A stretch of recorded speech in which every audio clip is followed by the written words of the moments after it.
Welcome, Dipti ma'am. Yes, thank you. I'll start, ma'am. Yes, am I audible? Yes, you're audible. Oh, yes, Okay. sure. Yeah. Okay. Good afternoon, everyone. I'm Aarti Swami, Assistant Professor from the Department of Electronics and Telecommunication Engineering, Walchand Institute of Technology, Solapur. On behalf of Walchand Institute of Technology, Solapur, I extend a very warm welcome to all the participants to Day 4 of our industry collaborated 1 week national level faculty development program on AI powered teaching excellence.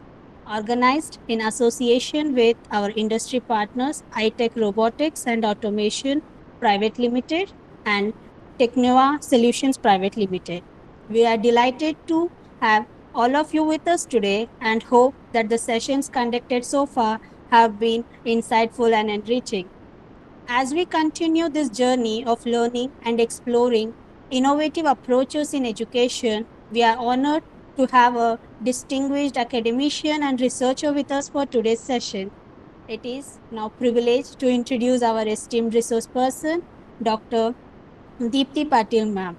Dr. Dipti Patil ma'am is currently serving as the Dean of Student Affairs and Professor in the Department of Information Technology at Cummins College of Engineering for Women's Pune and brings over 22 years of academic and research experience. She is recognized PhD supervisor with experience in expertise in artificial intelligence, data science, IoT, and emerging technologies, and has been honored for her valuable contribution to academics and research. We are truly honored to have you with us today, ma'am. Without further delay, I respectfully invite Dr. Deepti Patil, ma'am, to kindly take over the session. Thank you. Thank you so much, ma'am, for this introduction of mine. And I'm really thankful to all the organizers of WIT and Department of Electronics and Telecommunication for giving me this opportunity as being an academician. And I could see that workshop is aimed at industrial collaboration, and where I can contribute and put forth my experiences using AI, and being a teacher, being a researcher, how we faculty can exchange the thoughts and discuss on the things that how technology can disrupt. It can also be used in positive and negative ways, and then how the ethics are important, where we should, we as teachers should take utmost care for our students and for ourselves to being ethical while using these AI tools. So thank you so much. Let me share my presentation.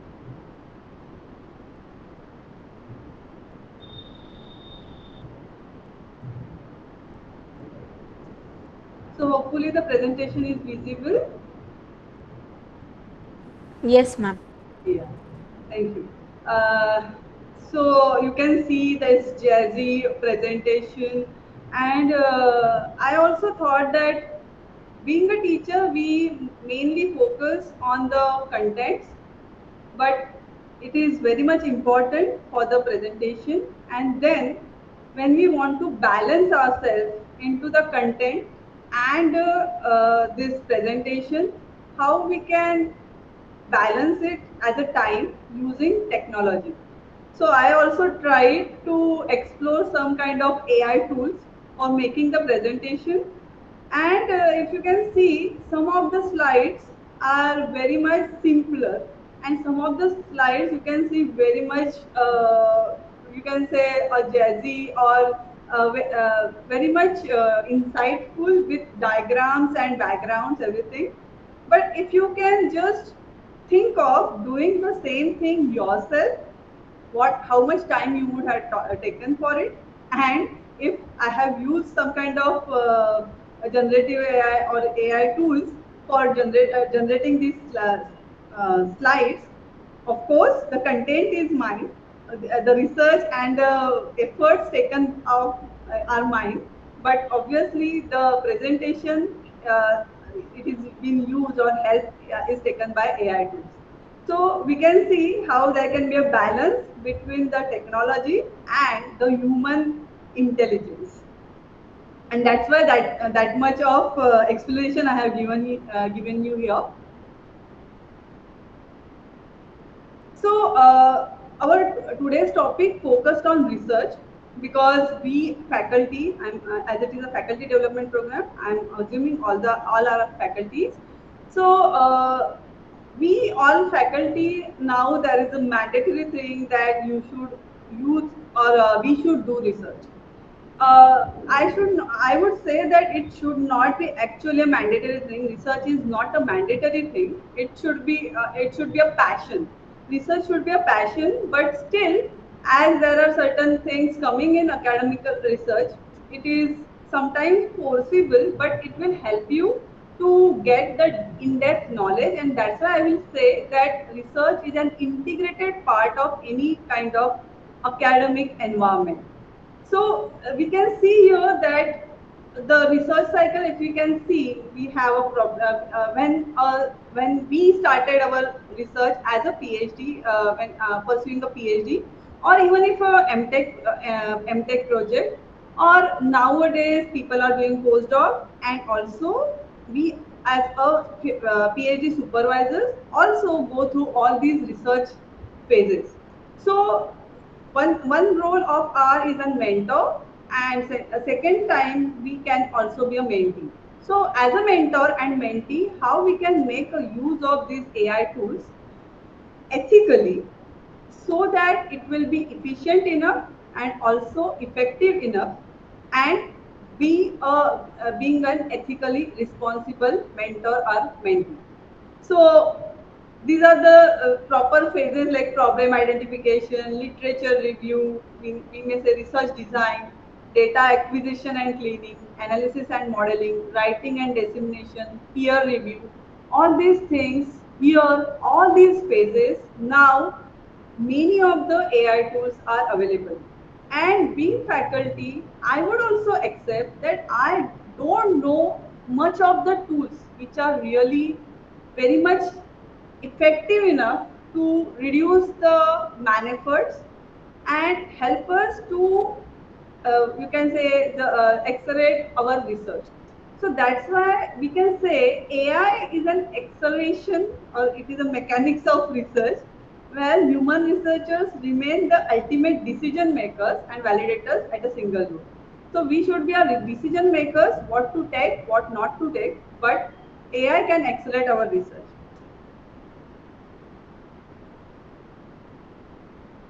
Now, why this topic, ethical AI for research?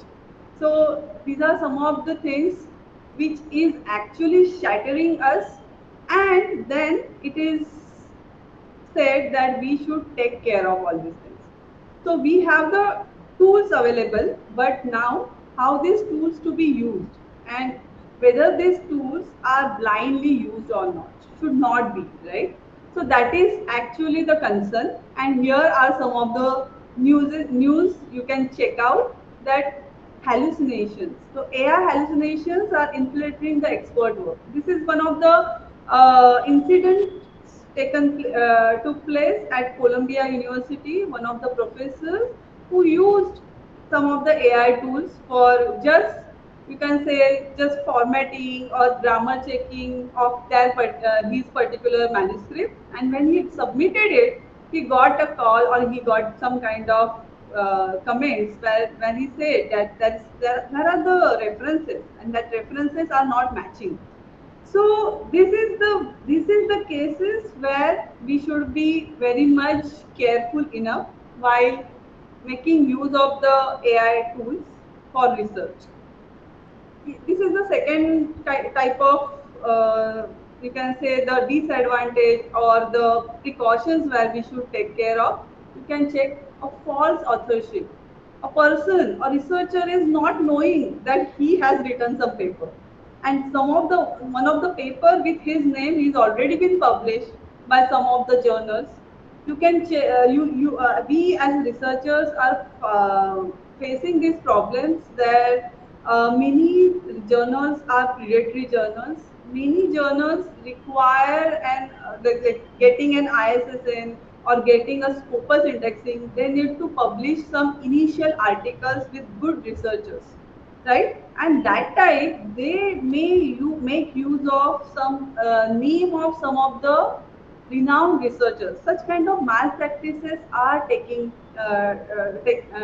places. So here we should see that how we can uh, come over this, how we can take precautions while using some kind of AI tools for our research. So this is one of the case called as false authorship. There are certain kinds of there are certain instances we also came to know about the things like most many of the articles got published and then later it is retracted. So we have various researchers indexes, right? So Scopus indexing, everything. Why it is very important? Because it is giving you some kind of you can say quality verification of your work. Okay, because those journals are peer reviewed. This is a disclaimer. We know what is the actual thing, but some most of the index journals we say they are quality papers. But sometimes because of this use of technology, it happens that some of the papers which are being published are totally written by AI, or there is not a mere or a lot of contribution or genuine contribution of researchers. And then if such kind of papers are published in the renowned journals and then it is been when it is been detected, it is retracted. So retraction is one of kind of an, we can say, an insulting position for us as a researcher. And even if it has happened that sometimes the paper of art is very much genuine, but because of most of the papers were retracted and they were not ethically written, the whole volume gets cancer, and that time the one of the papers is asked which was genuine enough. But that is also one of the things where researcher index of the person or the faculty we can say it is like a defaming of a thing. So we should also take care of all these things which are happening. So so there are two ways. First is how we can accelerate our research and how we can take precautions where our research will not affected. It is genuine enough. It is technically contributed by a genuine human researcher which is presented to the world, because when we are presenting or publishing, it is not just publishing but someone is referring it.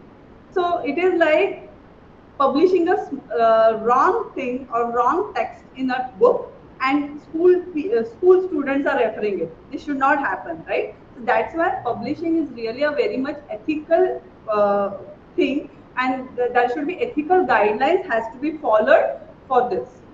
So as I said, as a researcher, when we can say we are a mentee or a student or a research student, we have to take care of all these things. Similar kind of thing when a role changes as a mentor. Okay, so then when you are saying no, you are a PhD supervisor, you have to take care. It is your responsibility too, because your name is associated with that researcher. And when your name is associated with that researcher, obviously if such kind of retraction, if such kind of plagiarism things are are reported, then with that research scholar, it is just a single a research scholar, but we being a supervisor, a face of many students, when gets defamed, it is like a wrong message going to the academic, this is not good for any academician. So this is, if such kind of thing happens, many times the researcher gets blacklisted, or we cannot guide. It may happen that our research supervisorship may go on, or withdrawal of supervisor rights may happen, and that's why we need to very much take care of it, and hence ethical AI is very much important. So this news, most of the researchers or most of the faculty may have came across that based on such kind of incidences, now UGC has also revised the guidelines for PhD scholars. Okay, what are those guidelines? Like you now AI doesn't remain, like we cannot say that AI can't be used. So now the system is saying you can use the AI, but for what purpose has to be decided. Okay, and that is the very much important thing. So unacknowledged AI generated content is now treated as a similarity to plagiarism.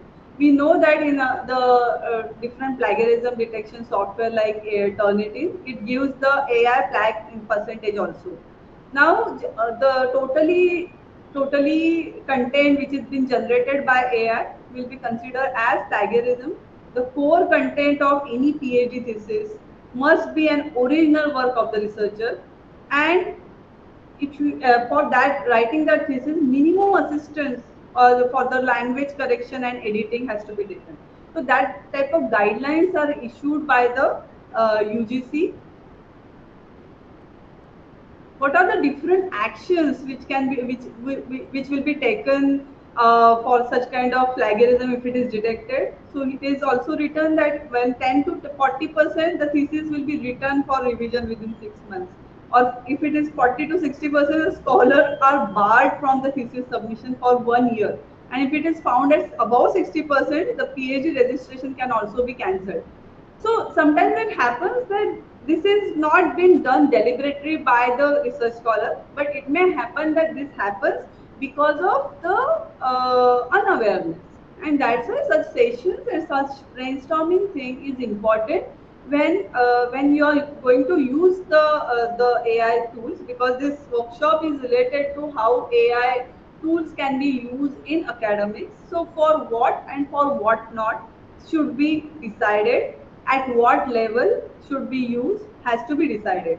Now, when we are talking about research, it is not restricted to only postgraduate or PhD level. At UG level itself, now the research methodology kind of courses are introduced, and UG students are also encouraged to do the research. Now, for that purpose, when we are asking students to write papers or things, then you as a faculty has to be very much caution to see that the student has not just generated the research paper, because I have seen the students who have written a paper in a single day or single night. Okay, just they have taken it as an assignment and they are publishing it with the good conferences like IEEE and all, and it has been indexed also in Scopus. So this is happening, but then we as a research supervisor has to take care of these things, that whether the particular student has genuinely studied the topics and written the paper. It may that for writing purpose it is been the some kind of generative AI tools are being used, but at what level, the levels are given here. You can see the what percentage is permissible or not permissible, and what kind of uh, the actions can be taken on the students, and that is also percolated to the faculty too. So that's why it is now mandatory for the PhD thesis has to be uploaded on Shodhganga as at all university also. Those theses are getting uploaded so that no one just copies it, no one just paraphrase the thesis and submit it as its own PhD, because such kind of incidences also have occurred, where that's why these plagiarism checks are getting very much stringent, rules are applied. So there are certain show the Shuddhi program is there, Turnitin, Drillbit, or the Authenticate, such kind of softwares which are rigorously checking for plagiarism are being made strict or made mandatory to provide or submit the report before submission of thesis, and the percentage of plagiarism is provided. So this is all important to know for us. So why it is so? For promoting the academic integrity, because it happens when you are giving some references, the citations which we are giving, has to be like when you're saying, when you're writing something, by default you're getting the copyrights on it, and then if you're using the same copyright content for your research or publishing it on your net, it is obviously the violation of laws, and hence for academic integrity these type of laws are very important. So it has to prevent the misuse of generative AI in research, ensure the originality and credibility of the doctoral research, and standardize the ethical research practices across institutions. So we have to see that when this type of thing, for we as faculty also have a challenge. If we are unknown about a particular thing, that let's say the nowadays we have seen many of the session. I have also attended some of the session of this FDP. So it has been said that you can just use a cursor.ai and you can just create one kind of like I want to design a particular website for particular shop or e-marketing, like that e-commerce platform has to be developed and it gets developed. Okay, so if we are giving some kind of assignment to our students, such kind of thing, and students are making generating this type of website using this kind of generative AI tool, if we are unaware of such kind of tools are there, and if we are not able to detect whether a student has done a genuine work or not, it will always be some kind of bias on the students who have done it genuinely. So this is also very much important. So responsible AI and ethical AI, both the things are very important. I will just give the difference between this responsible AI and ethical AI shortly. Now, so what is ethical AI when we are talking about it? It refers to respect human values, ensures fairness, it should protect the privacy, maintains the transparency, promotes accountability, and prevents harm. Now, how it is so? So when a particular thing, like when I'm just querying a chat GPT, give something to me, okay, when it is giving me that particular query answer, it should be taken as a raw AI output always. It should not be the final outcome, and it should go through these 6 filters. As a faculty, we have to take care of these 6 filters, check whether whatever output is generated by generative AI is valid scientific insight or not. The first is fairness, ensuring the equitable treatment across all demographic groups. Now, what do you mean by this? You can just see different things. The different, we can call it as pillars also. We can call it as filters also. So when you are considering some kind of, now I declare that this all these jazzy type of PPTs I haven't made it. I have given the inputs and I have made it through the different generative AI like Notebook LM, Notebook LM, or some kind of Microsoft PowerPoint. It has its kind of generating the PPTs for us.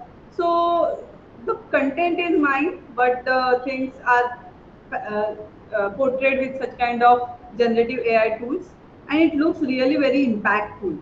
So when we are saying about these 6 pillars, when you are saying about fairness, what do you mean by that?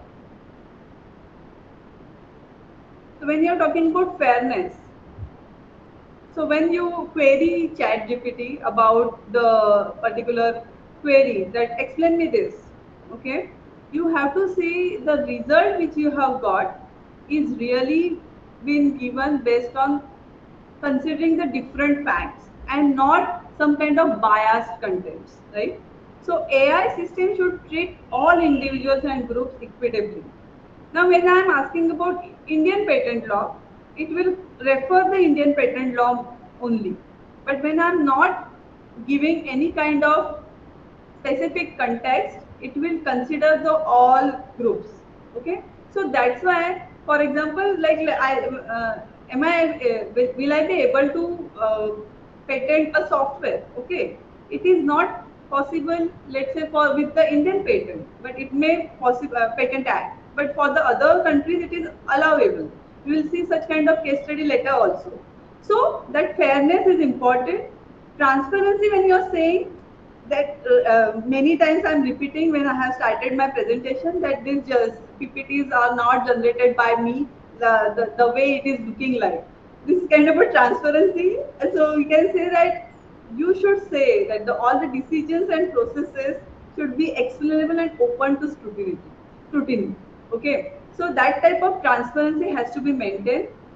Accountability, who has made it, okay, giving a proper citations, the not taking the credits or giving the credits who have made it, that accountability, and then taking that type of you can say responsibility for that particular matter is very much important. Privacy and safety, when you are talking about, like, let's say the research is about the healthcare, and then you are using the data of the patients of some kind of some hospital, okay, and then it is very much important to follow or keep that privacy, the data which is been disclosed, anonymize that data so that privacy is maintained. Okay, it is very much important. Sometimes it happens that many times we are like we are in hurry and we want an instant answers, and that time we upload some documents which are actually confidential for your, maybe for your institution, but still you are uploading some signatures, you are uploading some kind of logos, and that time actually you are breaching the privacy, confidentiality, and then there is a safety concerns. So that is very much important to think about when you're thinking that I want to have the AI should be used ethically. So AI system should be robust, secure, and aligned to the minimize harm and risk. That is very important, because once you have uploaded something, that is a privacy breach, but the same thing is used for something else. Now we are talking about deep fake videos and all, and it is happening, and then the privacy and safety concerns take place, where we have to take care of it. And always there should be a human oversight. The human in loop is important when it is the use, where there is an AI or use of AI. So AI should augment the human intelligence. Human should remain in control of critical decisions. It is not in a research that we are asking the generative AI itself to draw the conclusions. It should not happen. So it is, ethical AI is not just a technology, but it is about the values, responsibility, and impact we create for society. Because research is not just a like academic output or the matter of getting some kind of API score, but we are delivering some new things, new facts to the society, which can enhance or technically enhance the societal or solve the societal problems. And hence it is very much important that these 6 filters to be put or to be imposed while using any kind of generative AI or AI data. I must say, I will not say only generative, because AI itself, it's like a huge umbrella where many things are happening, and generative AI is one of the part of it. But such kind of thing should take care of all these pillars. So based on that, we can say that we have these 5 pillars saying the fair T. We call it as fair T, FAIR. Transparency, where fairness, accountability, integrity, reliability, and transparency takes place, and we as researchers should take care of it. So, what can be the different, you can say, the problems that may occur? We all know about the plagiarism. We know about the decisions. Now, many times as supervisor, our research scholar take one synthetic data, apply some algorithm. They just take the libraries or import the library of some algorithm. Nowadays, students or the research scholar don't implement any of the algorithm. They just take the library, apply it on the particular data, and then draw certain conclusions or draw some give some kind of percentage. Okay, but then we always ask the question, and then they compare this thing with the research or the publication or the published research which has been published in some another papers. And then there is a question that if the data set is not same, how you can say the result, how the results are comparable. Okay, so there can always be the biased decisions based on what we want.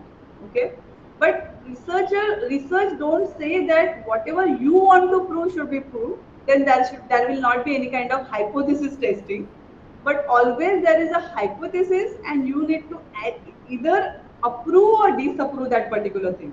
Okay, so but nowadays the trend of research scholar is like you have to just put some kind of efficient and accurate some machine learning algorithm for this, and then they start proving it, taking the some new models and just showing it that see how the results are better. But I haven't came across the thing or came across such kind of research where the researcher is saying I have uh, put down or I have stated this hypothesis, but when I experimented, this gave me the different result and hence this hypothesis is disapproved. Okay, that type of research, rigorous research has to be carried out, but then we see the biases on it. Okay, talking about privacy violation with respect to the research, let's say type of healthcare, sometimes researchers do some kind of fabrication in result. Researchers themselves don't do it, but it may use some kind of tools through which they can get such kind of research. Okay, there are, so when you are saying this, you can check out that many times in public, when you publish a paper, you get a review comments. Okay, publish a paper means you apply for publishing or submit a paper for publishing. It always give you the comments like you haven't disclosed the configuration to different type of you can say the parameters which are being used. Why? Because reproducibility is very much important. So when the research is not genuine, you are the researchers scholar are not able to disclose the things whether the particular same thing can be reproducible, stated by whatever disclosure of processes, parameters, configurations given in the paper or a publication or a thesis. Okay, so when such kind of thing happen, then there will be always be a lack of reproducibility. There is also a concern of intellectual property and misleading conclusions. So I will come to the intellectual property later. So this these risks are there because of the unethical things or unethical use of AI tools is happening, and then the researcher has to be cautious enough for it. So, what are the things where we can use the for what are the activities where we can make use of AI 100% or let's say part of it or never use it? So, what could be the things like say for example, let's say formatting the citations, correcting the grammar, improving the text fluency, or transcribing the audio? We always can use it, right? This is like a manual clerical work where the AI can help us to improvise or accelerate the work. So it is like here AI is acting as a proofreader or clerical assistant. So that is acceptable. When you're talking about collaborations, many times, let's say when you want to come for the topic modeling or many when we are starting a research journey, we need to identify the research area, right? So which topic I should go for? People are very confused. Okay, students are very confused. Being a supervisor, also there are many research scholars come to us and ask us that, ma'am, which topic I should take? Okay, because the researcher is totally one. I am interested in AI. So this is a broad topic. Coming to the final main topic, it has always been advised where this type of generative AI or AI tools help us to narrow down your search. Okay, so when you want to do some kind of brainstorming, asking some kind of recent trends, okay, you want to find out certain kind of literature related to particular topic. Okay, some it is not possible for us to read so many papers. At our time, we have read 100 papers maybe. Okay, and that time we are always used to take like only read abstract and only read conclusions because we cannot read the whole paper. But now the task has become easy with the help of different tools which are getting available, and it is giving directly a summarized thing, right? So that is the thing where we can use it as a conversational colleague. AI can be used as conversational colleague. So I can say not generating the whole literature review of your research, but summarizing the things, understanding the exact key insights. We can always collaborate with AI, and there we can say we can have a 50-50-50 collaboration. Where we should avoid this type of thing, or a human 100% human is required, that is fine drawing a final conclusions or interpreting the data. Sometimes it happens research scholar plot are a very jazzy plots. They are unaware what those plots are telling, what those heat maps are telling. They are just plotting it. Interpreting the data, interpretation is very important, and then that interpretation is also asked by to the assistant, AI assistant, which is not at all acceptable, because being a human, the intelligence should be of us as a researcher and not the particular AI assistant. It is just an assistive tool. It doesn't have an actual intelligence. It is just using intelligence of other whatever material is uploaded from where it has got some information. So it is limited always. Your intelligence cannot be compared with other researchers' intelligence, right? So AI can't perform a scientific thinking or claim intellectual property, and hence it is requested that there should be always in human in loop for drawing such kind of getting certain kind of insights or drawing a conclusions in the research. So this is the whole research cycle where we can see that how the things or the cycles are going on, where we can make use of AI tools, and then should be this type of ethical AI governance where human in loop is important to use, or to have those filters which we talk about fair T. Okay, is very much important to have. Now let's see step by step. I'm just showing you that what kind of tools you can use, AI tools you can use for research purpose, and then we can see that how it can be restricted for some purpose, right? So first, let's say ideation, research problem identification, hypothesis building, this type of thing. I talk about the topic modeling. Obviously, you can narrow down the things with the help of this type of toolboxes like ChatGPT, Gemini, Cloud. So these are actually general purpose LLMs for initial brainstorming and refining the research questions. Okay. Uh, and obviously the cost, we know that these are some at some extent it is free tier, so we can make use of it. Okay, so that is one kind of thing. Consensus type of tool is also there, which is a undermine kind of thing. I will also show some of the other tools which are available for different tasks, which are for which you can make use of it for the different research phases. So there is a specialized AI research assistant undermined to refine specific research questions. So this is kind of a consensus kind of thing. Is a tool. Actually, it is a tool.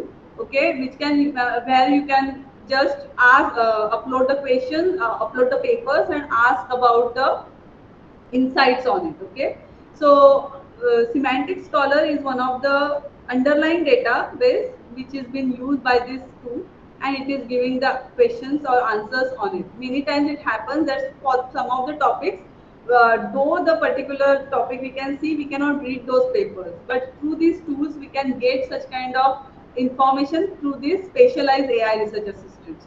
So acceptable techniques is like use AI to challenge your assumptions. Okay, whether whatever you are thinking is correct. So you can get some kind of suggestions. That is like a brainstorming thing. Okay, but you should not use it like for, like you can say, actual discovery or generating a whole literature review for it. They may hallucinate. Hallucination, you know about it, right? Everyone have, maybe I don't know, but you must have seen some in some movies about hallucination. It looks like it is real, but it has to be cross-checked as by human. Okay, so many times this hallucination, one of the example I gave you about it. Okay, that you know that this particular citation is given, this type of paper is also given. So I have just done, like we were in the process of syllabus drafting, and the particular subject was very new, and I was not knowing the any books for it, like new books, new topic, or new some industry trend. That's why the books are not renowned. And I just asked ChatGPT that suggest me some books for this. I got the whole thing, all the listed the books, textbooks with edition, with ISBN number, everything from that ChatGPT. When I cross-checked it, such kind of book was not existing. Such kind of books were not existing actually. Okay, so this is kind of a hallucination. You think that this whatever answer or whatever reply we have got are true or correct, but then we have to cross-check it. So verification is very much important to avoid the hallucinated references. You can check out this type of other books, the tools for the literature review and synthesis. There is SciSpace, there is Consensus, there is Research Rabbit, there is Elicit, this is Site, and everyone has its own good type of what can you say, the facilities provided. So SciSpace is like reading and synthesis, then Consensus for fast checking or fact checking actually, like synthesizes answers to research questions, focusing on author specific claims. So whatever author has claimed, whether they are correct or not, you can ask questions and you can get the whether the actually those facts are correct or not. Even Research Rabbit is one of the citation mapping tool. You can, it is widely used. It gives you the visual graph, visualizes the relationship between papers and researchers. Okay, this happen like for our researchers, it is not always that we are going to publish a paper which is actually implemented system, but the survey papers are also very much important and useful for other researchers. And then when we want to write a very good research paper or survey paper, that time these type of tools will help you to identify correct references, and then mapping those references or mapping those related references to get the proper survey of that particular topic. So there, this type of tools will help you to have the visualization. Elicit is also one of the information extraction tool, where you know that for we used to make use of for citation Mendeley and Zotero type of tools are available. These type of whatever is the research or citation databases you have, like let's say big text files are there that can be important through this type of tools, and where we can have some kind of summarization information of those all the papers at one site. Okay, so this is site is also a citation like citation context which it provides supporting or contrasting evidence to a claim. So it also helps us to do a very rigorous literature review and synthesis. So these are some of the tools. I have just stated some of the tools. It is not that all tools are used by me, but as I'm saying that I have just explored those tools which are available. Nowadays, as being a supervisor, we have to guide, give inputs to the students, but being a supervisor, if you are unaware of such kind of tools availability, how you are going to guide your scholars. So that's why it is very much important to know these type of things are available. The phase 3 is like, let's say, data analysis, and here that's the bias trap. Okay, why I'm saying this? Always that when you're having when you're a research scholar, or when you being a PhD student having a kind of hypothesis, you always try to prove it is a correct thing, right? But then the data which is there, is it is it unbiased? When you're talking about unbiased, you must be knowing the concept of class imbalance problem, right? So if your database is biased, then you are not going to get the facts. You are going to get whatever you want to listen to, right? And that's why it is very much important that data is analyzed before experimenting. So this is one of the important steps in data science also, correct? Data exploratory analysis. And here, this type of AI tools will help you to provide the insights of the data which is available. Also, it will help you to sample the data. So, sampling, population, measurement, all these things, concept. Then, cleaning, data processing, data wrangling, data scrubbing, all these things. It can be made very much simpler with the help of these tools, right? And for this, you can definitely make use of these tools. It may happen that sometimes for cleaning the data, you need to have write some kind of Python scripts. Okay, it cannot be manually doing the things is not possible or it is time consuming, right? So that's why here these AI tools will help you. So this is one of the tool which is Avid Note. Okay, there is a Avid Note kind of software or the AI tool is there. It assists you that you just ask the question in an audio form or ask it to do some kind of scripting. It will help you to do it and give you the data insights. Okay, it assists you to find out the missing values. You want to some impute something. If the missing values are there, you don't want to remove it. You want to replace it. Okay, you want to reduce the noise. If for that purpose you had to write the Python script, if you want to do that. Okay, so this is one of the generative AI tool which is helping researchers to do it in minutes instead of doing it by own or the by human manually it is doing. But that time you have to check this bias amplifier. Okay, so there is always a data bias. So when you're doing a sampling, what type of samples are selected? Whether there is a class imbalance or not? What type of measurements? With the measurements are fair enough, they are unique is same or not. Sometimes it happens something is in dollars, something is in rupees, and you are just using it for stock marketing. It should not happen, right? So that type of data check is very much important. Otherwise, you will get some kind of biased decisions from the AI tool, right? So as we know that nowadays people make use of DNA and DLL type of thing, then you yourself, when we ask questions as a supervisor to the research scholar, what features you have used for predicting this, and researchers are saying deep learning does it themselves. We don't know what features they have selected. So is it actual this answer is acceptable? Initially, we used to use this PCA, feature extraction, feature engineering type of thing, and nowadays we are just giving a particular data set to a, a model. It is acting as a black box and it is giving you the output, right? And that is also not acceptable, as ethically it is not correct when you are saying a person not having a cancer is having a cancer, or even if it is having a cancer, what is the stage of that cancer and what are the different recommendations and such kind of thing. There should be always explainability attached to it.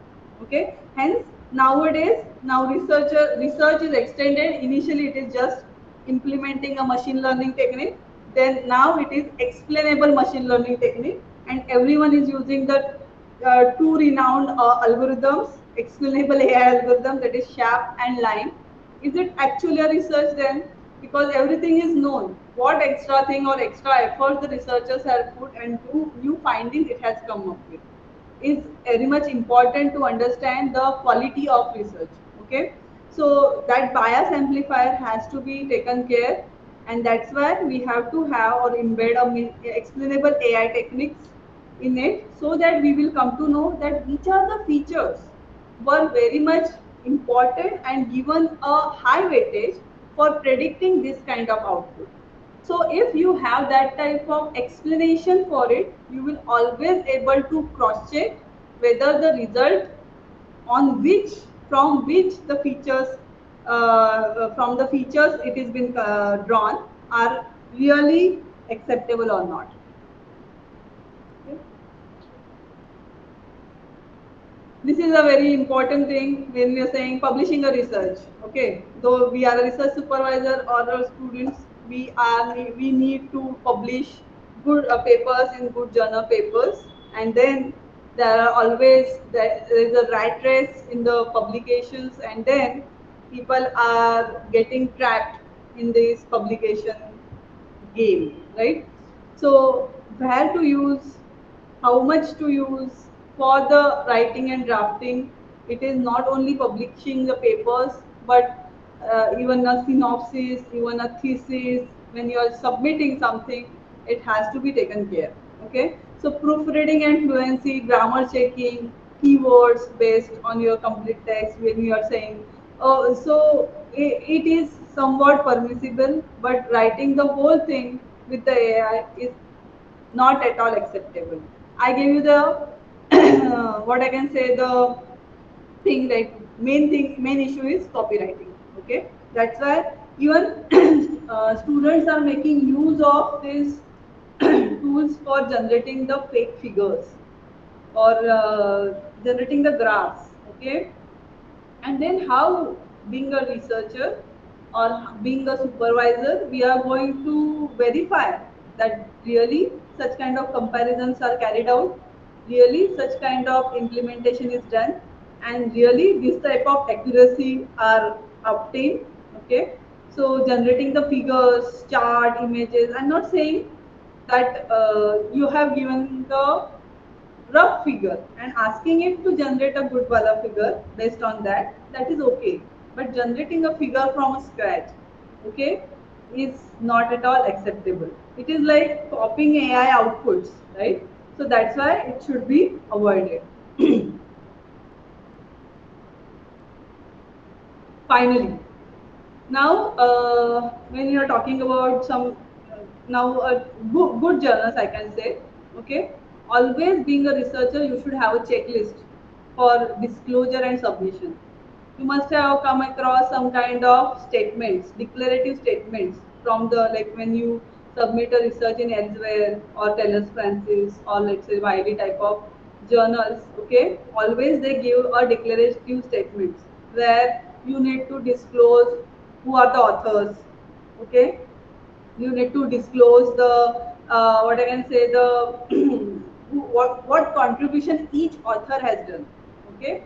Similarly, nowadays a new thing is added, that is declaration of use of AI. How much AI, for where you have used AI for making this manuscript is important. So is the data set unbiased and was informed consent obtained? Like as I'm talking about, let's say there is a banking finance type of data is used, or let's say the healthcare type of data is used, which is actually a confidential data, and then consent from the people person from where the data set is used has to be taken. Are all AI generated references cross checked and verified? You have to check for it because there is a hallucination in citations. I just gave an example of a book that is given. Similar kind of thing is happening. Can the model's finding mathematically logically explain? So it may happen that students or the scholars have used some tools for generating the code, implementing it, but then it should know that why I have used this algorithm, why I have used this library. If I change it, what can be the effects or what can be other conclusions. So the things or logic has to be explained or explainable by the scholars. Is AI usage explicitly disclosed in the manuscript? So you can see it is written that in preparing this manuscript, the authors use tool names, some kind of thing to support editing. What kind of thing? Okay. All AI assisted suggestions were reviewed, verified. This type of declarative statement. No AI was used to interpret data or draw scientific conclusions. So such kind of disclosures are always now becoming mandatory as part of ethical AI. These are like ethical AI can be a tool also, it can be a guidelines also, and that's why this type of thing researcher has to take care of, disclose the things and give the disclosure where you have used AI for what purpose, and uh, how, what is your contribution. So a typical AI tool we can see like this. Like if you a PhD scholar, we have seen that workflow na, in NA10, right? That tool is given. So scholars has to write a paper, okay, or write a thesis or write a survey paper, how we can make use of AI tools for doing it. He or she can write a, we can say the workflows, and it will get executed automatically. So search papers using semantic scholar, import selected papers into Research Rabbit, use Research Rabbit to discover related work, upload all PDFs to Notebook. Now you have got the related PDFs from Research Rabbit.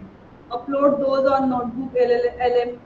Now what Notebook LM can do, you can ask or query it.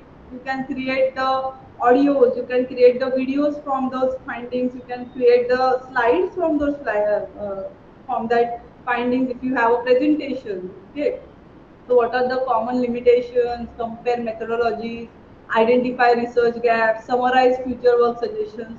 These all things can be done with Notebook LM. Now you can check out that how the work of research scholar is getting less, but then it does the responsibility at least apply the intelligence to verify the things. Okay, apply or it is just a assistive tool to help you to reduce the time. But then when you're using it, don't just take it and publish it. Okay, it is always not ethical to make use of such kind of AI tools this way. I just said that it is not for us. It is not just writing a published paper. It is writing a patent. It is writing the research proposals. Okay. So research proposal is one of the getting a research grants is important, right? Many people come to me that I have got a grant of ISRO. Okay, I am doing a research project with ISRO, right? Then people come to me and ask, like, guide us how to write research proposals. Now here also these type of tools will may help you out. Identify the whatever is the research grant call. Okay, align to that if you want to find out any topic. With respect to that, you want to find out related research papers or projects already done. Okay, all these things you can query these type of tools and get the suggestions. Okay, even you can have a preliminary research proposal also from it, but it doesn't mean that just take that proposal and submit it. You can always, you have to always add the embed the your ideas. I'm not saying that ISRO research project I have got through this type of using this AI tool, because these tools are nowadays have becoming popular. But I have got the grant a few years back. But still, I'm saying that in future I may also use this type of tools for writing a research proposal. So for us, we can use these tools for it. So similar things, I have just listed some few more tools in this. So from this conclusion, what the credible research equation, we can say AI augmentation plus human critical thinking. So speeding up with literature review, formatting, coding, grammatical fluency, you can have these AI augmented tools. But when you are talking about human critical thinking, ensuring the fairness, validating the outputs, drawing conclusions, and taking accountability. When you are writing your name in the paper, you are saying that this research is mine. I have done it. Okay. And if it is wrong, then also whatever are the repercussions, I am going to face it. Right. So that is like an accountability. Who will be accountable for these findings or whatever is the conclusions you are stating on. Okay, and this into transparent disclosure, following journal policies and openly reporting AI assistance will produce a credible research. Okay, unaccessible, high impact publication that survive peer review. Okay, so this is actually an equation, credible research equation. You can just always remember where you should or where you should not make use of AI help or take a help of AI. So these are all the things where you can say these are some of the bias and consequences. As I talked about data ethics and privacy, already talked about, so it has to be taken care. So data and what you can what are the best practices for data ethics and privacy? Data anonymization will remove all the identities. It should be secure storage, that though you have used that databases, okay, it should not be hacked or used by any other person, because you have taken a consent for using it. But it may not happen that when you are disclosing it, then it is coming into public. It should not happen. So that should be a secure storage. Ethical approval is always important. Even healthcare type of research requires some kind of ethical approval. Sometimes we use biomarkers for research, taking like getting the conclusions and everything. So ethical approval is important. You must be knowing about that HIPAA protocol, which is imposed in USA for healthcare type of application. Such kind of regulatory and guidelines has to be followed. So compliance with regulations are always important when you are to complete this thing. I was talking about the explainability. Okay, I have already explained it, that the conclusions are drawn based on which features. Okay, why? Considering the model has predicted something, but why it has predicted this way has to be answered. Okay, and hence there are certain techniques like SHAP, line, feature importance, attention visualization. These are some of the new techniques which are coming up with explainable AI techniques, which we are saying, and has to be, can be used. Okay, and through, so that you can always support your conclusion with the explanation. So don't use this black box model. Okay, you can always when you say it is a black box, you are giving this input and getting this output. Okay, which is not at all. You are getting some kind of discriminatory outcomes. Okay, and then when you are publishing this thing without understanding that whether my results are correct or not. Okay, it is like you are losing a academic trust, which is not at all acceptable. So hence there is a necessity of explainable AI. So AI should assist research, not replace scientific technique. Now here you can say about the integrity. Okay, what do you mean by integrity? When you are saying about AI generated manuscript, fake references, data fabrication, and there is a concept called as ghost authorship. Can anybody tell me what do you mean by ghost authorship? I'm just one side I'm talking. So if some people are there, I could see 212 faculty have joined. It is a great thing for me. But if you can just answer me on this, please. What do you mean by ghost authorship? Without asking Chat GPT,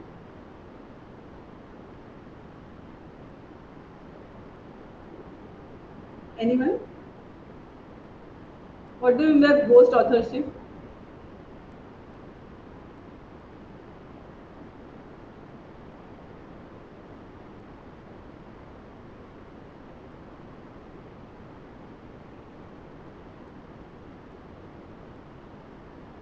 It is kind of a theoretical lecture, but still it is type of a brainstorming, adding additional author without contribution. Yeah.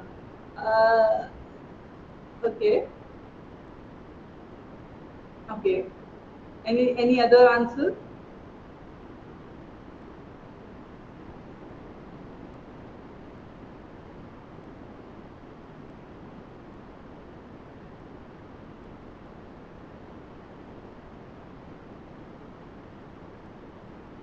Most of it is an unethical practice in academy.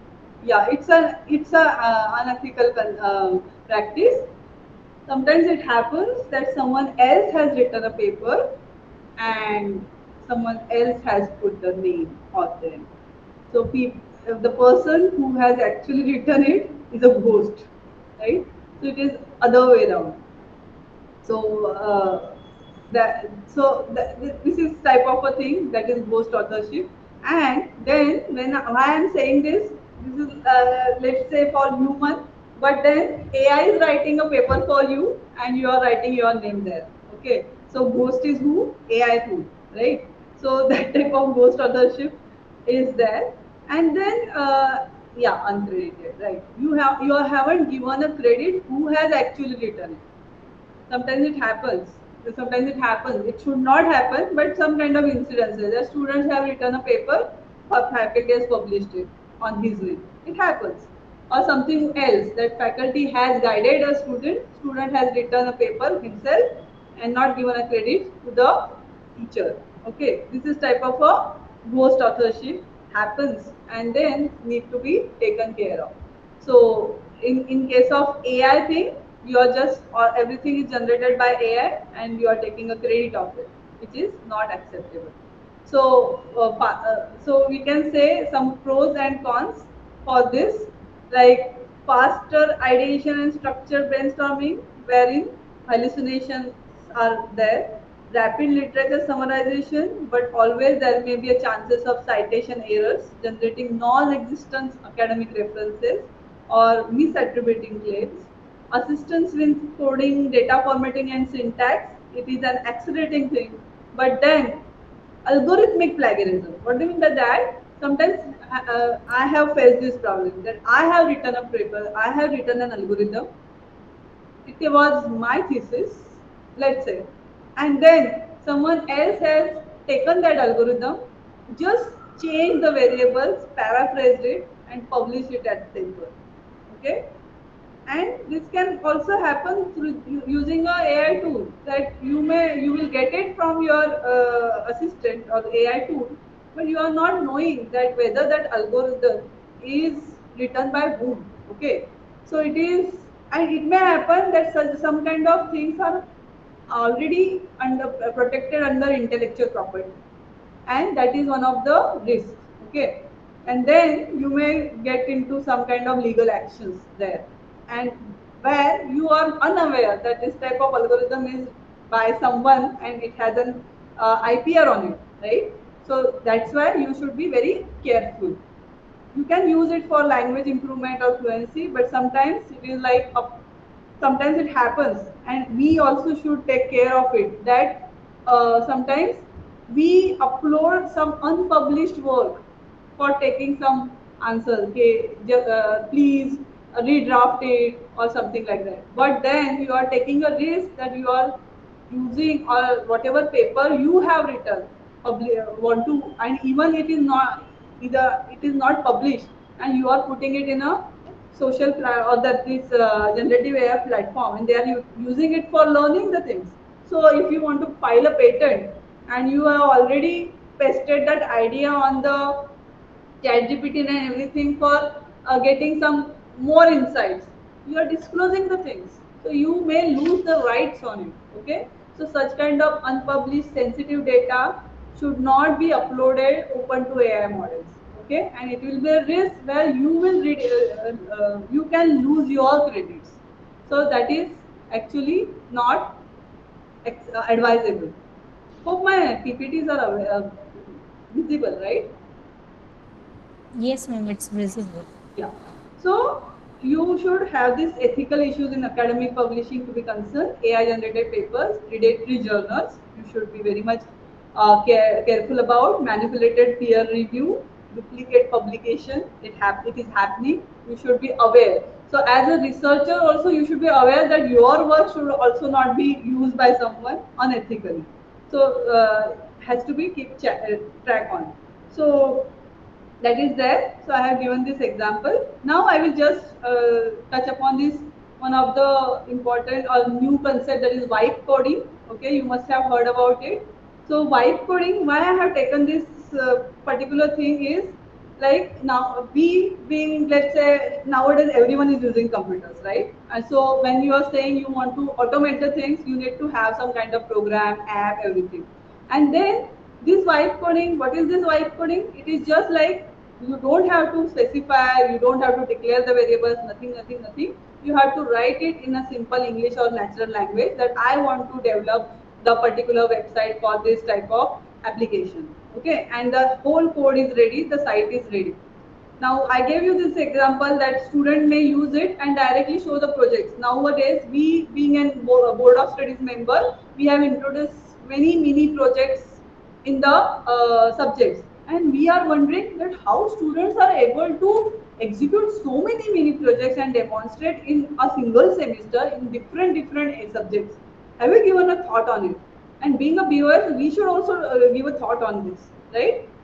Then you can see they are making use of this type of tools like cursor.ai, one of the tools are there, widely used. Okay, so then being a teacher, it is helpful. Like when you want to generate some rapid prototyping, this is idea. Startups are coming up. Okay, they want to demonstrate something. Then they have that invention, but they don't have that capability of implementing. And then this vibe coding is helping those people. Okay, so that is acceptable, right? But then you have to see that how much understanding student has about that particular coding thing. Otherwise, students will not able to do the coding. Nowadays, that's why now students are not, we are not developing a software developer, but the software engineers who are able to debug, validate, or you can say responsibly take a responsibility of that particular code. Okay, that is very important thing. Okay, so coding by describing requirements is kind of a vibe coding. Okay, so then you have to check on this how students use vibe coding for this. Okay, and then these are some of the vibe coding tools which make you may or the students are using. And why I am introducing this to you people, because we as a faculty should know about it. Okay, so that we should also check whether the students are genuinely written the code or use some kind of generated tool. And rather now we should ask them that you can make use of generative AI tools for this, but then you should be explain the concept, you should be able to explain the concept, you should be able to introduce the changes, you should be able to debug the things, you should be able to reproduce the things. Okay, now the evaluation pattern should be changed with respect to students by we as faculty. That is my opinion. Okay, so these are some of the use, and then we can say it enhances the productivity, but genuine research requires intellectual ownership, critical thinking, and validation beyond AI generated outputs. Code तो बन गया. Okay, sorting, you write a code for sorting, but when you optimize this code, then student, whether the student is able to do it is the question, and then the that type of evaluation can be taken care. And then with this vibe coding, you need to have these precautions like an ethical concerns, like blind acceptance of AI generated code should not be there. Hidden bugs and security vulnerability has to be checked. Okay, there should not be a lack of understanding of underlying algorithm. Student or researchers should know it. This is not only for students; it is for researchers also, because we are making use of many huge models and everything. And sometimes nowadays people are making or doing a multidisciplinary research, and that time it is not always possible that you are good at coding. Then this type of vibe coding techniques will help researchers to get the fast prototyping. But how that algorithm is working is important. It is not necessarily how that syntax is written. So syntax is nowadays not important, but the logic is important, which research scholar should be aware of. And then I talked about reproducibility and potential plagiarism should not be there. It should not, like previously student used to change the variable names and demonstrate the same program. Should not happen. The same kind of thing may be happen. So that should not be there. Yeah, so I have explained this. So this is some kind of thing where do's and don'ts are there, where we can use, we should not use. So responsible use of generative AI, verify outputs, cross-check references, disclose AI usage, use AI as an assistant, don't copy blindly, don't generate fake data, and don't submit AI generated work without validation. Okay, I would not say with validation also you say send it as a AI generated. It should, that should be as mentioned that 60 to 80% your contribution should be there. Yeah. So this is some kind of case study, like a PhD student uses a chat GPT to write a literature review, generate a code, draft methodology. So is it a ethical thing?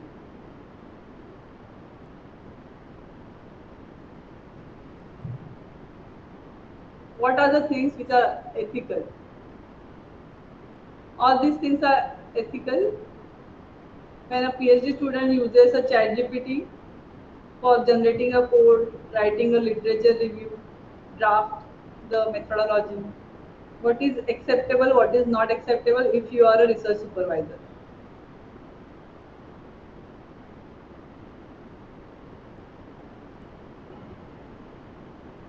Okay. This was something like I wanted to just break the one side dialogue. This is, can you people scan this QR code and answer me the questions? Let's see how many are really in the meeting. I could say two and two people. So just give me the answer. This is a kind of a survey. Whatever I have talked about, I just need your opinions. Which of the following uses of AI in research are ethically acceptable? Can you just scan this QR code and give me the answers?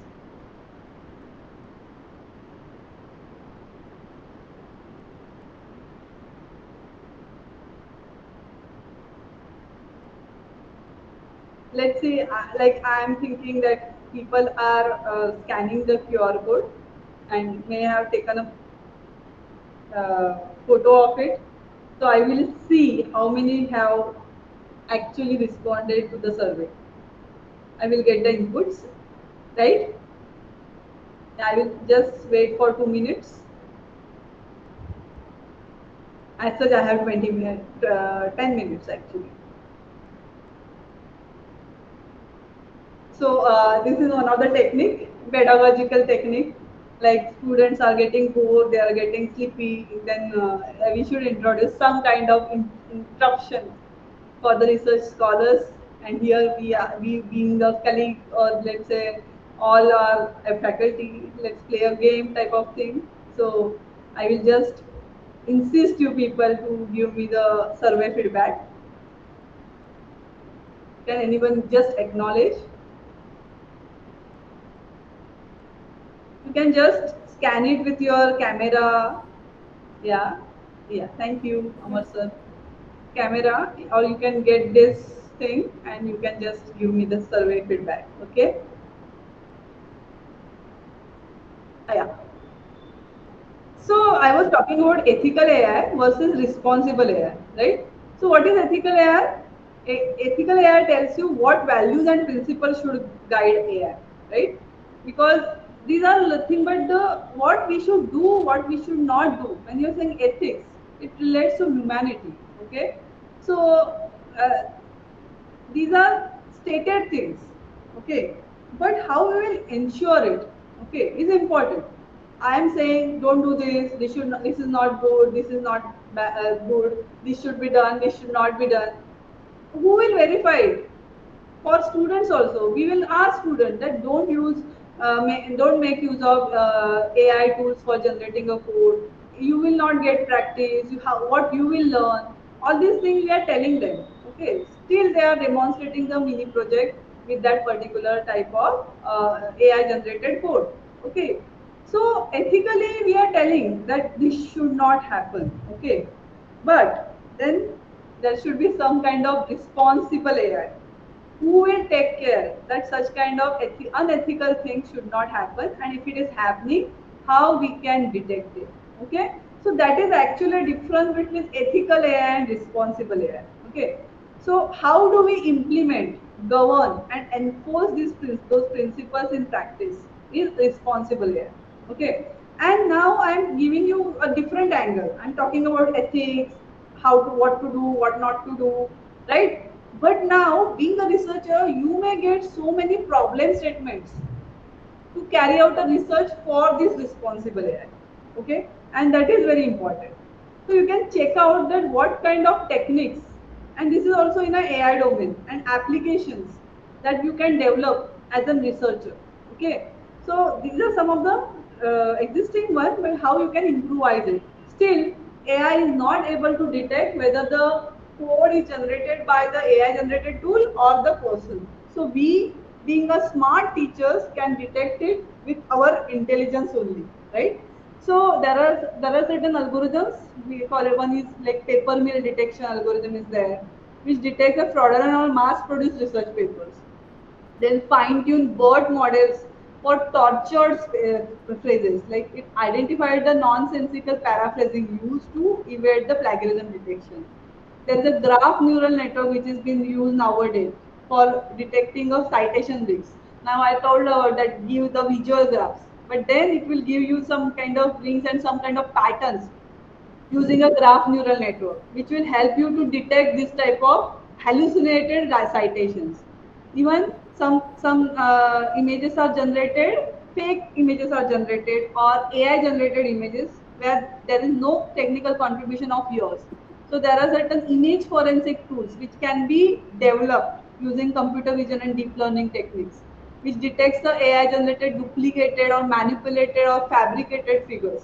Okay, then there can be an AI generated text detection which have been used by these plagiarism softwares, but still they are not able to detect. Now I should not tell you the we can say the back ways, right? How to humanize the thing and everything. People are doing it that way, where it will not be detected by this type of plagiarism softwares. Okay, so then that particular algorithm has to become rigid, so that type of research can be carried out by you people. Even authorship verification to detect ghostwriting or authorship inconsistencies through the authorship verification algorithm, which you people as a researcher can develop. Okay, yeah, I will stop in 5 minutes. Yeah. So these are some of the opportunities. Even there was one case related to intellectual property. Okay, there was a case where a person called as Stephen Thaler, okay, generated a tool, developed one tool, DABUS, that is device for the autonomous bootstrapping of unified sentinels. Okay, and then this Dabus was actually not type of a, it is type of a generative AI, but it is not an assistant. It was not taking any input. It doesn't require any prompt. It works itself. It is an autonomous thing. And that particular tool developed two inventions. There is factor beverage container and an emergency warning beacon that was developed. And then this person, Stephen Thaler, what he did is he filed a patent globally, naming that AI is the sole inventor of it. Okay, and then whether a particular AI tool can be or AI generated software tool or program can be an inventor. Okay, how he will get an intellectual property on it. Okay, then this was rejected by these all countries. Only South Africa accepted it. Okay, but that was an exception. But then it was not at all accepted on the basis that inventor must be human being under US patent law. You can see this type of invention has been done by this particular device or the AI generated tool. Okay, so here there are certain kind of questions that how and why this type of inventor AI cannot be inventor, because of this type of thing that who will be accountable if there is some kind of mishap. So accountability is missing, and hence there is a failure to give the authorship test. Okay, now these are two tools, that is EIA and RAM. Okay, that is like EIA is the ethical impact assessment and readiness assessment methodology. These are two of the frameworks or tools given by UNESCO. Okay, so there should be some kind of AI governance, na? So that's why it is very much important to identify the ethical risks before AI development deployment. Okay, so everything is like Avengers, right? It will become Avengers. All the there will be some kind of space shield going around, right? So that's why there are certain guidelines which are coming into picture called as tools, AI tools, and accordingly the particular framework is imposed for ethical AI guidelines. Okay, so yeah, I know that I'm running out of time, but still, yeah. So this is like there should be a governance, and hence these are some of the tools which are being provided. So RAM is one thing which is evaluate institutional preparedness for ethical AI adoption, where it has to check or assess on the legal and regulatory readiness, ethical governance, research and education capacity, digital infrastructure, economic and innovation ecosystem, social inclusion and human rights. This is like at the university or the, let's say, at the level of institution. This type of tool is imposed for checking of ethical AI use. Okay, and similar kind of tool which I was talking about by given by this is EIA, that is ethical impact assessment, which identifies the ethical risk, evaluates the impacts on individuals, assesses these six principles, defines mitigation strategies if something happens, and supports trustworthy and responsible AI research. You can check here also, you can make a workflow and it can execute it. But obviously, human in loop, transparency, and accountability will lead us to the trustworthy AI research. Okay.